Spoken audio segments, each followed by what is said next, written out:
नाज़रीन, एक अजीबो गरीब किताब जो इंसान के मुस्तकबिल की जानिब इशारा करती है, इस किताब को आज तक पढ़ा क्यों नहीं जा सका। तो दोस्तों, हम आपको एक ऐसी किताब के बारे में बताने वाले हैं जिसने तकरीबन 100 साल से पूरी दुनिया के माहिरीन को चकरा कर रखा हुआ है। ये किताब जिसके बारे में ये दावा किया जाता है कि इसमें हर बीमारी का इलाज मौजूद है और इंसान के मुस्तकबिल के बारे में हर पेशगोई इस किताब में की गई है।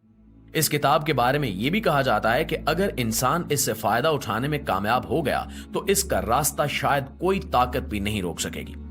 वहीं पे इस किताब के हवाले से यह दावा भी किया जाता है कि यह किताब दरअसल किसी इंसान ने नहीं बल्कि एलियन ने लिखी है। इस किताब के पीछे छुपी वजह क्या है और दरअसल ये किताब किसने लिखी है, इस सब के बारे में अभी तक माहिरीन किसी हतमी नतीजे पर नहीं पहुंच सके। इस किताब को वायवेंच मैन्युस्क्रिप्ट कहा जाता है और इस किताब में ऐसी ऐसी ड्राइंग्स हैं कि देखकर इंसान दंग रह जाता है। इससे भी बड़ी हैरत की बात यह है कि बड़े बड़े माहिरीन और साइंसदान पिछले 100 साल से इस किताब को पढ़ नहीं सके। जी हां, ये किताब किसी ऐसे खास कोड में लिखी गई है कि इसे डी कोड करना अभी तक मुमकिन ही नहीं हो सका। यहां तक कि मसनूई जहानत के सॉफ्टवेयर्स और बड़े बड़े सुपर कंप्यूटर्स तक को इस्तेमाल कर लिया गया है, लेकिन किसी भी तरह से इंसानों को समझ नहीं आ रहा कि आखिर इस किताब का कोई कोड हुआ तो कौन सा होगा और इस कोड को कैसे तोड़ा जा सकेगा। इसी किताब के कोड को तोड़ने के लिए मुख्तलिफ तरह के दावे भी किए जाते रहे हैं और कई लोगों ने तो अपनी उम्र के 30-30 साल इस किताब के कोड ढूंढने में लगा दिए हैं, लेकिन वो फिर भी नाकाम है। आज हम आपको बताएंगे कि दरअसल इस किताब की हकीकत क्या है और इस किताब के पीछे छुपी कहानी में कौन कौन से राज पोशीदा हैं, और ये सारी मालूमात जानने के लिए इस वीडियो को आखिर तक जरूर देखिएगा। प्यारे साथियों, वायवेंच मैन्युस्क्रिप्ट दरअसल एक शख्स के नाम से मंसूब की जाती है जिसने इस किताब को सबसे पहले दरियाफ्त किया था। अमेरिका का एक बहुत बड़ा माहिर आसार कदीमा जो खसूसी तौर पर बेहद पुरानी और कदीम किताबों में दिलचस्पी रखता था। इसका नाम वेल्फ्रेड वायवेंच था। वेल्फ्रेड वायवेंच आज भी अमेरिका की तारीख में सबसे ज्यादा एहतराम की जाने वाली पुरानी किताबों के माहिर के तौर पर जाना जाता है। एक बार अमेरिका की मशहूर जमाना येल यूनिवर्सिटी को कुछ जरूरी रकम की फौरी जरूरत पड़ गई, जिसके लिए यूनिवर्सिटी के इंतजामिया ने अपने किताबों के जखीरों में से कुछ किताबों को फरोख्त करने का फैसला किया। वेल्फ्रेड वायवेंच से ज्यादा बड़ा और अच्छा खरीदार कहां मिल सकता था, इसलिए यूनिवर्सिटी इंतजामिया ने सबसे पहले उसे दावत दी कि वो आकर किताबों को देखे और इन्हें खरीदे। यूं वायवेंच ने ये सारी किताबें खरीद ली। कुछ दिन के बाद जब वेल्फ्रेड वायवेंच इन सारी किताबों की छानबीन कर रहा था तो इसके हाथ में एक निहायत पुरानी और भुद्दी किताब आ गई। वेल्फ्रेड वायवेंच के मुताबिक ये किताब बकरे के चमड़े में सिली हुई थी और निहायत खस्ता हालत में थी। जब उसने इस किताब को खोला तो हैरत से बुत बन गया। इस किताब में जगह जगह ऐसी तस्वीर मौजूद थी जिन्हें देखकर उस जमाने यानी आज से 100 साल पहले के वेल्फ्रेड वायवेंच भी हैरत के शिकार हो गए। इस किताब में निहायत अजीबो गरीब पौधों की हाइब्रिड तस्वीरें थीं। वो तस्वीर यूं तरतीब से बनी हुई थी कि बगैर पढ़े समझा जा सकता था कि ये दरअसल पौधों की हाइब्रिड अकसाम बनाने की तरफ इशारा किया गया है। लेकिन सबसे बड़ी हैरत की बात यह थी कि इस किताब में लिखे हुए अल्फाज वायवेंच के लिए बिल्कुल अनजान थे। वायवेंच खुद भी 5 जुबानें बोल और लिख सकता था, इसलिए उसने फौरन अंदाजा कर लिया कि यह किताब किसी भी जुबान से ताल्लुक नहीं रखती, बल्कि यह कोड्स में तहरीर की गई है। दिलचस्प बात यह थी कि इस कोड को तोड़ा नहीं जा सकता था, क्योंकि इस तरह का कोई कोड पहली बार सामने आ रहा था। उस वक्त यूरोप के मशहूर केमिस्ट रॉजर बेकन पे इस किताब के लिखने का शुबा किया गया। रॉजर बेकन यूरोप में उस जमाने में वही रुतबा रखता था जो आजकल आइंस्टाइन का है, क्योंकि यूरोप को गन पाउडर की इजाद का तोहफा रॉजर बेकन की जानिब से मिला था। वायवेंच को दरअसल रॉजर बेकन के दोस्त का खत मिला जिसमें एक कोडेड किताब के लिखे जाने का जिक्र था। अलबत्ता इस बात के कोई सबूत नहीं मिल सके कि वो यही किताब थी या कोई और किताब जिसके बारे में रॉजर बेकन की अपने दोस्त से खतो किताबत हो रही थी। इस किताब में ऐसी ऐसी तस्वीर मौजूद हैं कि आज भी हर शख्स इसे डीकोड करना चाहता है।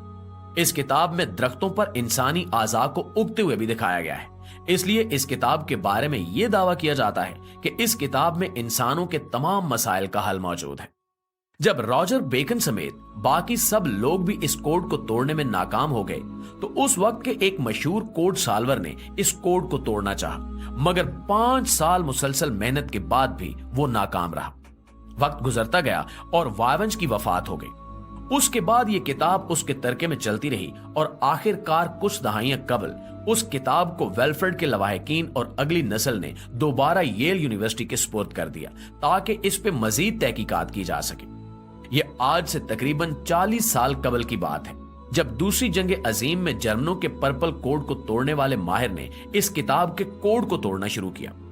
पर्पल कोड क्या था, इस बारे में आपको किसी और वीडियो में तफसील से बताएंगे। उस माहिर ने 30 साल इस काम में लगा दिए, मगर वो भी इस कोड को तोड़ने में नाकाम रहा। तंग आकर यह दावा कर दिया गया कि यह किताब दरअसल एलियंस की लिखी हुई है, इसलिए इसके कोड्स को तोड़ा नहीं जा सकता। इस किताब को एलियंस के साथ जोड़ना वैसे भी बहुत आसान है, क्योंकि इस किताब को 14वीं सदी ईस्वी का बताया जाता है, जब इंसान को फिजाई परवाज हासिल करने में भी अभी 500 साल से भी जायद का अरसा बाकी था।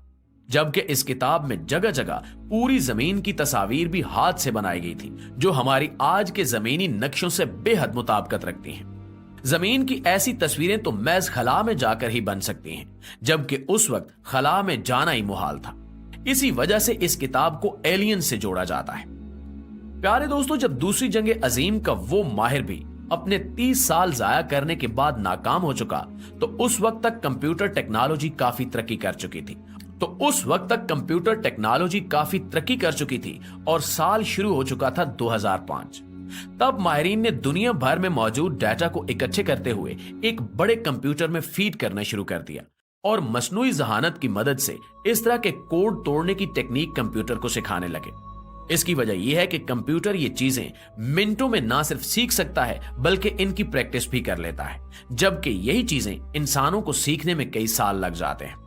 जब कई महीनों की मेहनत के बाद ये तमाम डाटा कंप्यूटर को फीड किया जा चुका, तो फिर कंप्यूटर का टेस्ट लिया गया और मुतमईन होने के बाद इस अजीबो गरीब और पुरअसरार किताब की स्कैन शुदा तस्वीर कंप्यूटर को डीकोड करने के लिए दी गई। नाज़रीन, इस बड़े और जदीद सुपर कंप्यूटर को भी 15 घंटे, जी हां 15 घंटे का वक्त लगा और यह जवाब मिला कि यह कोई एक कोड नहीं है, बल्कि बहुत सारे कोड्स को मिलाकर यह कोड बनाया गया है जिसे सुपर कंप्यूटर नहीं तोड़ सकता। यहां आकर कंप्यूटर टेक्नोलॉजी ने भी हाथ खड़े कर लिए कि हमारे बस से यह काम बाहर है, तो इंसान एक बार फिर जवाब की तलाश में ही सरगर्दान रह गए। इसके बाद इस किताब की कार्बन डेटिंग की गई तो मालूम हुआ कि यह किताब 14वीं सदी ईस्वी की है ही नहीं। कार्बन डेटिंग से मालूम हुआ कि यह किताब 16वीं सदी ईस्वी में लिखी गई है। 16वीं सदी का नाम सुनते ही उस जमाने के एक निहायत ज़हीनो फतीन और माहिर इंसान की तरफ शक जाने लगा, और ये नाम था मशहूर अतालवी मुजस्मा साज, पेंटर, इंजीनियर और साइंसदान लियोनार्डो डा विंची का। शक की सबसे बड़ी वजह यह थी कि लियोनार्डो डा विंची भी अपनी तमाम किताबें, यहां तक कि पर्सनल डायरीज भी कोड्स में लिखने का आदी था और हर जगह पर मुख्तलिफ कोड्स इस्तेमाल करता था। लियोनार्डो की ये आदत बहुत मशहूर थी और जब यह साबित हो गया कि यह किताब भी उसके जमाने की है, तो उस पर शक और भी बढ़ गया। इस सब में बस एक ही कमी थी, और वो ये कि इसका कोई सबूत नहीं था कि यह किताब लियोनार्डो डा विंची की लिखी हुई है। लियोनार्डो की छोड़ी हुई चीजों में से ऐसा कोई इशारा आज तक नहीं मिला जिससे इस किताब की निस्बत उसकी जानिब जा सके। यह किताब अब तक एक नाकाबिले हल मसला है, जिसका इंतजार है कि कोई आए और इसे हल करने में कामयाब हो जाए। अब देखते हैं कि यह खुशनसीब शख्स कौन होगा। इस किताब को येल यूनिवर्सिटी की वेबसाइट से भी डाउनलोड किया जा सकता है। जी तो मुआजिज दोस्तों, ये थी हमारी आज की वीडियो। इस हवाले से आप दोस्तों की राय क्या कहती है, नीचे कमेंट सेक्शन में हमारे साथ शेयर जरूर कीजिएगा। इंशाल्लाह आपसे मुलाकात होती है अगली वीडियो में। तब तक अपना और अपने प्यारों का ढेर सारा ख्याल रखिएगा। अल्लाह ने के पान।